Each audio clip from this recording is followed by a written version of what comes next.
Nile pali ogas thotan ni sang ni som ni ania COVID-19 sipui khove lena buai pui mup kara cái ni thing tlang ka mun kho te chuan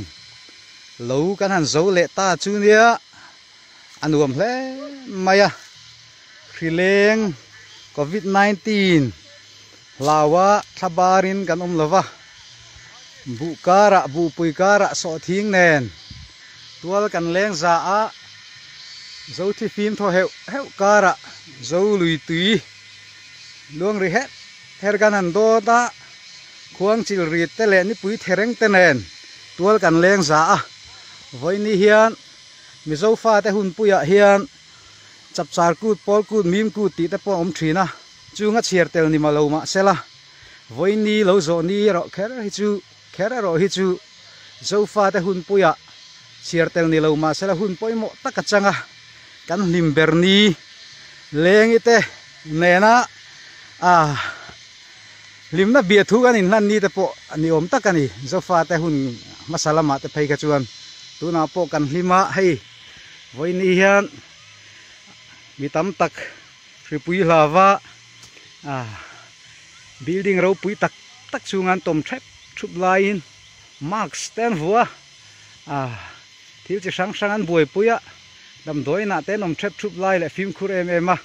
contact tracing te antia swab sample te an test lain ke ni ero e jong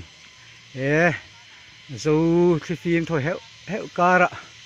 lim takin ma ni kut ko nge kan ei ruk ni lo kan thar chuang nge kan an zo thei hi kan lo ma he lungoi na hi mi ho sa te nei chi po ni bik lova mi so sa te nei ai lungoi nei pathian in mi re thei te a poina lo da lo nei tu te hne na poina lo da reng mai ti hi voi ni hena lang chiang hle maya hi la heng kan thalai te kan play rol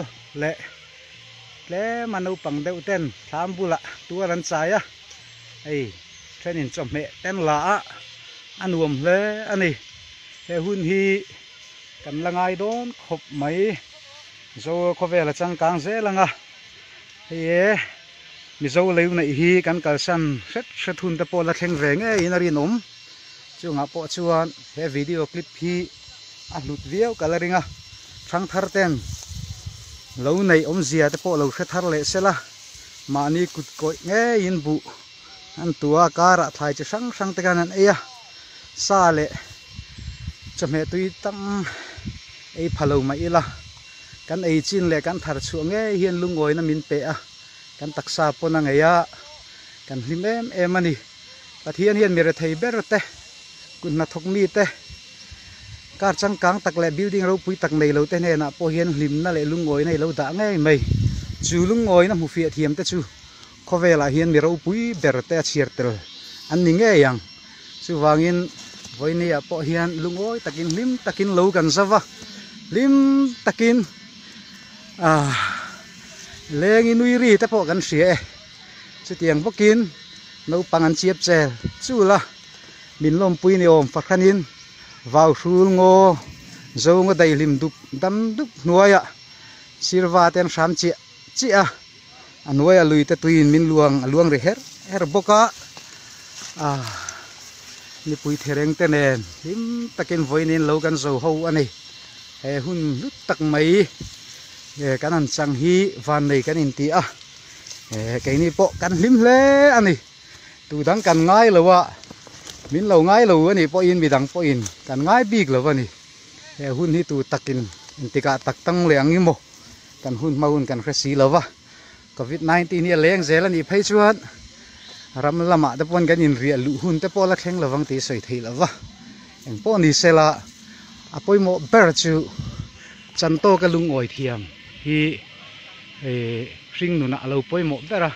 milung oi tat te hi milim lo anom ngai lo milung ngai anom ngai lo ti hi se thar le ila ka du hle mai in va in chi bai vek ule ka hun na tangin